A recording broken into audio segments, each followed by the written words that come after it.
So, picking up where I left off, today I'm going to be looking at another Doctor Who B&M exclusive set from Character Options, and this time it is the History of the Daleks set 12, which many of you will recognise as being from Destiny of the Daleks. At the end of the video, I'll give you my thoughts on History of the Daleks set 11, which was focused on Genesis of the Daleks, because I didn't actually pick that one up, and I will explain why then. But for now, let's start talking about the packaging. Now, we've seen this packaging before on the most recent History of the Daleks sets, which I think must have been set 9 and 10, which I did do a review of. And you'll know those sets were significant because, of course, they changed their packaging style and approach. So whilst the outer cardboard sleeve is exactly the same in terms of the design, we have the greyed out police box, we have the Doctor Who logo, and of course the History of the Daleks information around the borders there. The actual interior is a little bit different when it comes to that window display because, sadly, the plastic window is gone. In its place, we have this plastic piece that's moulded to the shape of the Daleks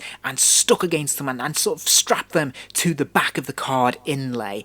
So not a huge fan of this approach. I don't think it looks particularly nice, to be honest, and it's a bit of a nightmare if you want to be able to open your packaging but keep it pristine if you want to put your figures back in the case, because once you remove these, you are going to tear the back of that inlay and it's forever going to look like it's been opened and just a little bit tatty, I'm afraid. There's nothing really new when it comes to the side panel. We've seen this many times before now. As I said, I quite like this design, but there's something quite dull about it. I wish they added a bit more colour to it, or, you know, had actual images on there in case you want to stack your figures up on the shelf and have them looking distinctive and displayable. But as it is, you know, it's fine. The back of the box continues the tradition of giving us a synopsis of the serial that these figures are released from, but also a little bit of behind the scenes extra information, which is pretty cool. This usually gives you some information about the actual props that were used and what these specific Daleks are based on, which is always quite new and interesting. I've previously tried to show off the packaging and how disappointed I was with it, but I don't know if I communicated that particularly well, so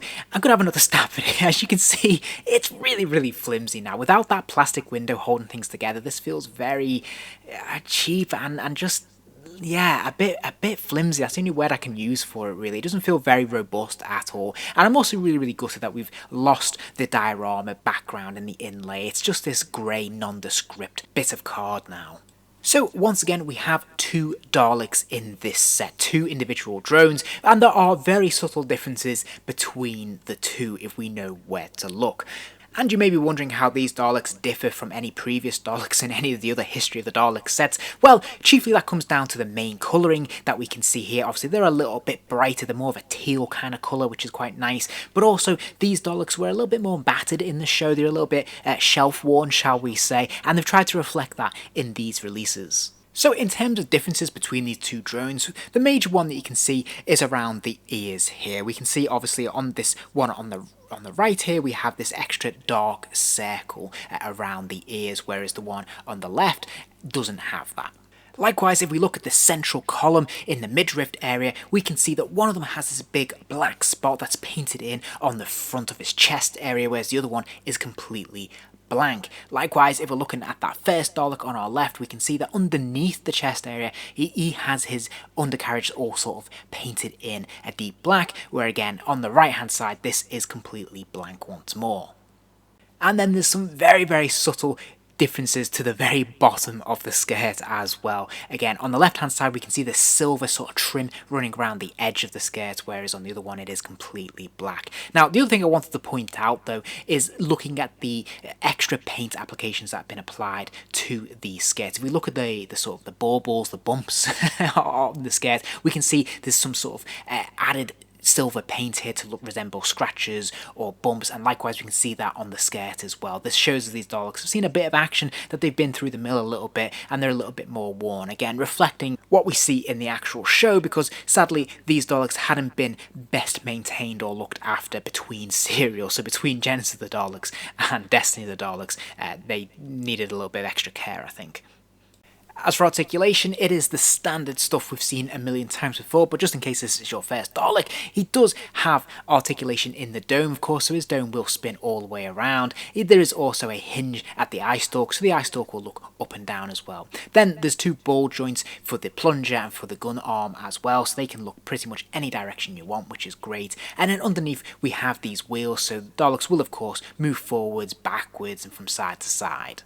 I have to say, I really quite like these Daleks. Now, part of me is always critical of character options when they release two sets like this, because you're getting the same figure twice, and I think it would have been more fun to have had one of these Daleks and say a Movellen, a new figure, a new character. That would have been really, really very, very cool. Or perhaps the Dalek with the bombs attached around the skirt there. That would have been very, very cool, because that was released once before as an exclusive to one specific set, but sadly has never been re-released, and I'm hoping we might get a subsequent follow-up, a History of the Daleks set 13 that actually has this in. So fingers crossed. That'd be really cool, and I'd love it to come with a Movellen, a brand new character. Unfortunately, we do tend to get these Daleks sandwiched together, and there tends to be just very, very subtle paint applications that differentiate them from each other. That said, at least they do have those differentiating marks, which for long-term fans and collectors, that's kind of cool that we're getting specific Daleks in our collection. And I happen to really like these two. I like the colouring of them. They're a little bit brighter than their Genesis counterparts,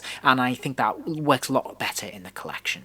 Now, before I leave you for today, I did say I would cover History of the Daleks set 11 and give you my thoughts on them. Now, obviously, I didn't pick them up, so you can probably guess I'm not a huge fan of this particular release, mainly because we've had so many of these History of the Daleks set now, and it is the same Dalek mould pretty much every single time, but just very subtle paint apps that separate them apart. Now, I'm all for that. I love having a Dalek army, and I love all the variations that we have of Daleks, so I'm not overly critical of it, but when you're paying out quite a lot for the same figure, you start to get a little bit dubious of buying the same thing over and over again, especially as space is finite and I'm pretty much running out of it at this point for my toy collection. But hey, looking at these figures themselves, I thought the reason I passed on them mainly was because there doesn't seem to be an awful lot of difference between them. They're quite dark, they're quite dull to look at visually, and there's not a lot that differentiates them from each other. They look to be pretty much identical. Now, you can tell me in the comments if I'm wrong. I'm sure I'm missing something very subtle, but I have looked at them up close in person and I couldn't see anything particularly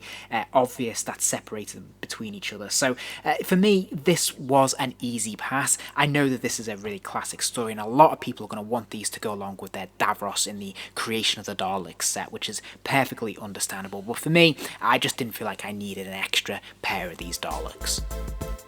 If you enjoyed this video, please do give it a like and remember to subscribe as there'll be plenty more videos soon.